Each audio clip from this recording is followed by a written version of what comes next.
یہ بھی اگلا سوال ہے، بعض ماڈرن اسکالرز اور دانشوروں کی جانب سے اکثر قربانی کے دنوں میں سننے کو ملتا ہے کہ عید قرباں کے موقع پر بہت مہنگے جانور ذبح کرنے سے بہتر ہے کہ انسان کسی غریب کی مالی مدد کر دے، اور بعض اوقات یہی سیم دلیل حج اور عمرہ کے خلاف بھی پیش کی جاتی ہے۔ آپ کا موقف کیا ہے؟ میرا موقف یہ ہے کہ ماڈرن اسکالر جو ہے نا، ان کی مت ماری ہوئی ہے۔ شاعر اسلام تبدیل نہیں ہو سکتے۔ اس کی میں آپ کو ایک چھوٹی سی مثال دیتا ہوں۔ اس وقت ایون پاکستان جیسے اسلامی ملک کے اندر بھی لاکھوں لوگ ایسے ہیں کہ جن کو اذان کی آواز اس مسجد کی نہیں آ رہی ہوتی جہاں وہ نماز پڑھ رہے ہوتے ہیں۔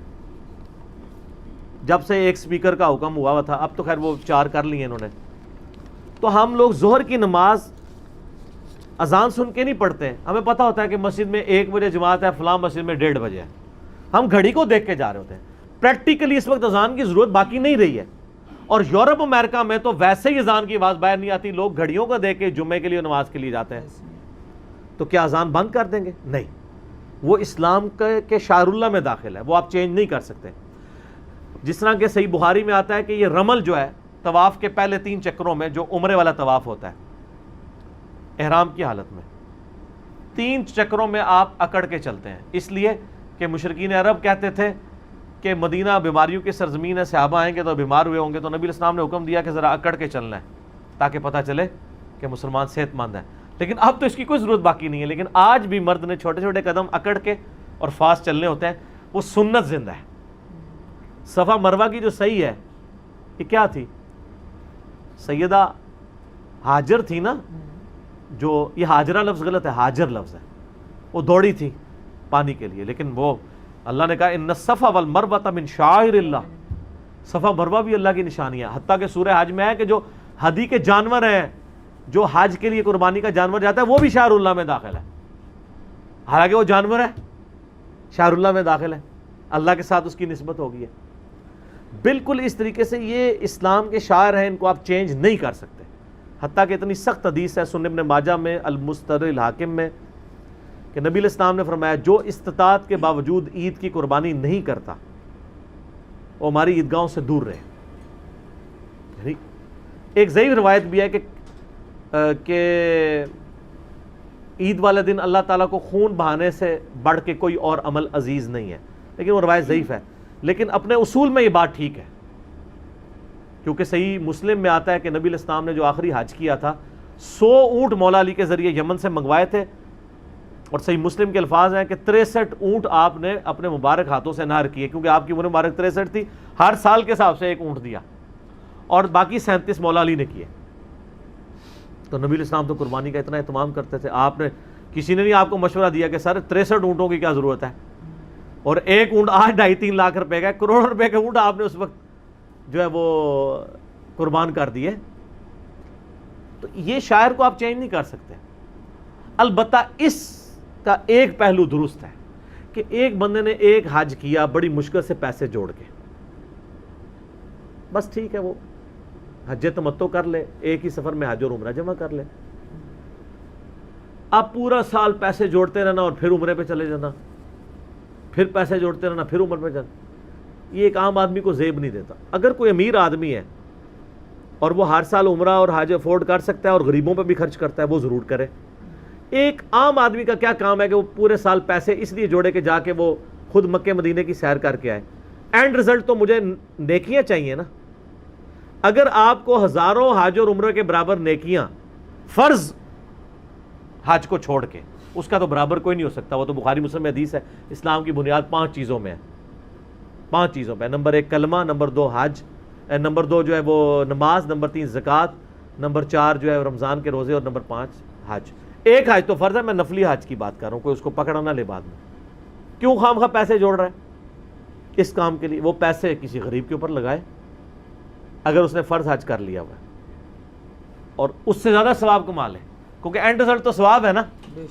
تو میں نے تو الحمدللہ یہی نیت کی ہے۔ میں جب 2014 میں عمرے کے لیے گیا تو میں نے اپنے وائف سے خانہ کعبہ میں وعدہ لیا تھا کہ اب ہم نے پوری زندگی حج عمرے کے لیے نہیں آنا۔ حج 2007 میں کر لیا تھا، عمرہ 2014 میں کر لیا، اور وہ بھی اس کی ضد تھی، میں تو 2014 میں بھی نہیں جا رہا تھا۔ میں نے کہا ضرورت ہی نہیں ہے، فرض تو نہیں، ہم کر چکے ہیں پہلے۔ اس سے بہتر مصرف موجود ہے۔ پیسے کا سب سے بہترین مصرف میں اپنے سب کانٹیننٹ میں سمجھتا ہوں، مدارس کو آپ ضرور دیں، لوگوں کی خدمت کریں. سب سے بہترین مصرف یہ ہے کہ آپ کسی غریب بچے کی تعلیم کا خرچہ اٹھائیں. ہمارے ملکوں میں پاورٹی سرکل سے, غربت کے اس دائرے سے باہر نکالنے والی ایک ہی چیز ہے اور وہ تعلیم ہے. کاروباری کا بچہ تو کاروباری بن جائے گا, ایک غریب آدمی کیسے بڑا کاروباری بن سکتا ہے؟ وہ ایک آدھی کوئی دانہ نکلتا ہے. لیکن تعلیم ایسی چیز ہے, 1000 بچوں کو آپ اچھی تعلیم دلوائیں, ان میں سے 900 بچے اس لیول پہ پہنچ جائیں گے کہ وہ اپنے خاندان کو پاورٹی سرکل سے نکال لیں. تعلیم ایسی چیز ہے. اور میں جانتا ہوں کئی بچے ایسے ہوتے ہیں ان کے ماں باپ اعلیٰ تعلیم افورڈ نہیں کر پاتے, وہ بچے مزدوری میں لگ جاتے ہیں حالانکہ وہ اپنی کلاس کے ٹاپرز ہوتے ہیں.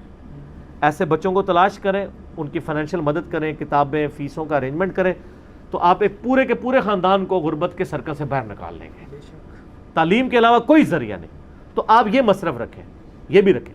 یہ جو ہر سال حج عمرے ہیں نا, یہ بھی میں اس کو کنڈیم کرتا ہوں, لیکن اگر کوئی اللہ کی راہ میں بھی لاکھوں لگاتا ہے اور وہ عمرہ بھی کرتا ہے تو اس کو بھی غلط نہیں کہنا چاہیے. یہ بھی ان علماء کا ایکسٹریمزم ہے کہ وہ کہتے ہیں نہیں جی وہ جو ایک عمرہ کر رہا ہے وہ بھی اللہ کی راہ میں ہی لگا دے. نہیں سر, وہ اللہ کی راہ میں آلریڈی بہت لگا رہا ہے تو اس کا دل ہے تو وہ پیدل میں. لیکن ایک بندہ پورا سال ہی پیسے جوڑ کے تو عمرہ کرنے چلا جاتا ہے, اس کو تو ہم کہیں گے کہ اس سے بہتر ذریعہ ہے نیکیاں کمانے کا, وہ کرو, تم ان کاموں پہ پیسے لگاؤ. ہمارا ملک تو میں آپ کو بتاؤں چالی چیریٹی کے اوپر رہا ہے. یہ چیریٹی اگر نہ ہو نا, یہ ملک نہیں چل سکتا. پاکستانی سب سے زیادہ چیریٹی میں مال دینے والے ہیں, کیونکہ یہاں پہ جو لوگ, آپ کو پتہ ہے ہمارے شہروں میں تو یہی ہے, اب اسلام آباد میں چلو ریٹ تھوڑے زیادہ ہیں, باقی عام شہروں میں تو آپ کو 1500 2000 2500 3000 میں کپڑے دھونے والی آپ کو مل جاتی ہے پورے مہینے کے لیے, کہ وہ ہفتے میں 2 دن آ کے کپڑے دھو دے گی, برتن دھو دیتی ہے. اتنے سارے کام صفائیاں کر کے بھی 1500 2000. سر 30 دن ایک گھر کی صفائی کرنا اور 1500 2000 کچھ بھی نہیں ہے, لیکن وہ کر رہی ہوتی ہیں. کیوں کر رہی ہوتی ہیں؟ کہ ان کو پرکس مل رہے ہوتے ہیں ساتھ, سائڈ بینیفٹ. وہ صرف وہ نہیں مل رہا ہوتا, جب جس گھر میں وہ کام کر رہی ہوتی ہیں, جب ان کا کوئی بچہ کوئی رشتہ دار باہر سے آتا ہے وہ کتنا کچھ گفٹ کرتا ہے. پھر سائڈ پہ کئی ایک خرچہ اللہ نے ان کا لگایا ہوتا ہے اس اعتبار سے کہ وہ کر رہے ہوتے ہیں. یعنی میں اپنے گھر میں, ہمارے گھر میں یعنی 3-4 یعنی کام کرنے والی ہیں, تو کئی ایک کے یعنی میری والدہ نے یعنی ان کے بچوں کی اسکول کے فیس کا خرچہ, یعنی وہ ہم سے ویسے تو مزدوری کی مد میں تو 3000 روپے لے کے جا رہی ہوں گی, لیکن فیسوں کے مد میں اس سے کئی زیادہ. کبھی کسی کا فریج خراب ہو گیا, اس کو فریج نیا لے دیا ہے.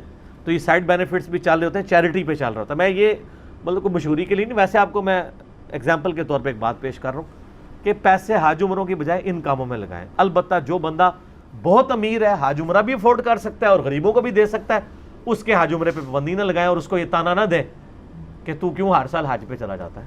صحابہ کرام میں ایسے لوگ تھے جو ہر سال حج کرتے تھے. یہ علیحدہ بات ہے کہ وہ رہنے والے وہاں کے تھے, وہاں کے رہنے والوں کو ہر سال حج کرنا چاہیے. عبداللہ بن عمر اگر حج کے لیے آتے تھے تو پاکستان سے تو نہیں جاتے تھے نا, وہ وہیں سے ہی جاتے تھے, امیر حج ہوتے تھے. تو بعض لوگ ان کی مثالیں بھی دے رہے ہوتے ہیں, یعنی صحابہ تو صحابہ وہیں سے, یعنی اب اگر کعبہ ہوتا ہے ادھر پاکستان کے اندر تو ہم بھی ہر سال کر لیتے, خرچے کو نہیں تھا ہوتا. یہ بتائیں نا کہ صحابہ کرام مطلب وہ 3-4 ملکوں سے آتے ہوں حج کرنے کے لیے. نہ سر, جو حجۃ الوداع پہ دوسرے ملکوں میں چلے گئے انہوں نے مڑ کے تو نہ قبر رسول کی زیارت کی ہے اور نہ خانہ کعبہ کی. یہ آپ ہی تڑپتے رہے ہیں. ان کو پتا تھا کہ نبی علیہ السلام کا مشن زیادہ ضروری ہے. اس مشن کے لیے ان کی قبریں, پھر کسی کی جا کے رشیا میں قبر بنی ہے, کسی کی افغانستان میں بنی ہے.